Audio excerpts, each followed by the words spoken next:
You know, this is our first Sunday in the month of June, and I don't know about you, but summer starts the day after Memorial Day.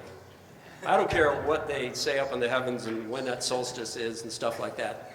I celebrate that by biking as late as I can. Anyway, but it's summer, the first Sunday of summer. And, you know, I think we have a tendency to think, summer, there's going to be all kinds of great adventures. And isn't there a tendency as we're dragging into Labor Day that you go, well, it was nice, but maybe not as much adventure as I thought? And I personally have found over the last 10 years or so that it helps if the Lord sends me on an adventure. This is the adventure that I'm going to be heading on, and if it sounds good to you, you can join in it. You can do it your way. Here it is. Just a couple days ago, I got an email from a friend, and it reminded me that not only is summer starting, but something starts tomorrow. Anybody know what it is? It's called the month of Ramadan. And in the Muslim world, that is a month of fasting during the daylight hours and a day of deep prayer and searching the Lord.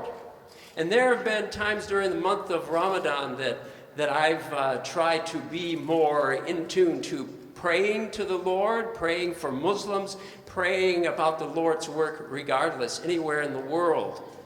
And I feel the Lord's calling me to do that again, not just for Ramadan, but beyond. Ramadan will end July the 5th. But throughout the summer, to learn more about prayer from Him.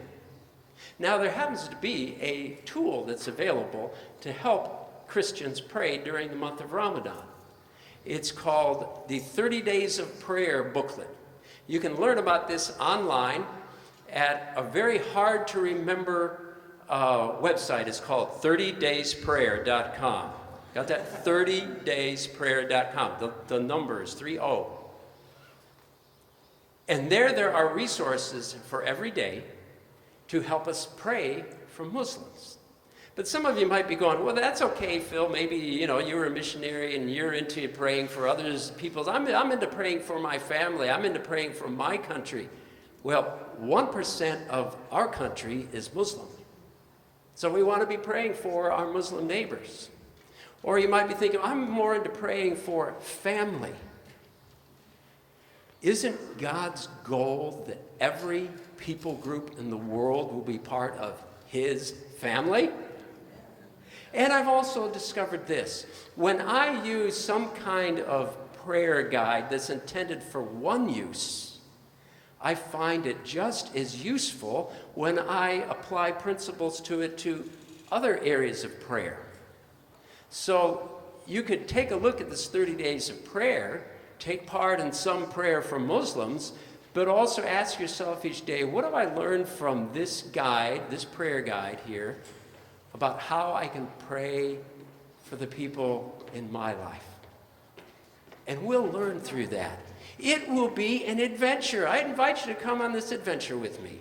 It'll be an adventure that won't last 30 days or 60 days or 90 days. It will last all the days until the Lord calls us home, or He returns to call all the nations to bow before Him. Praise the Lord.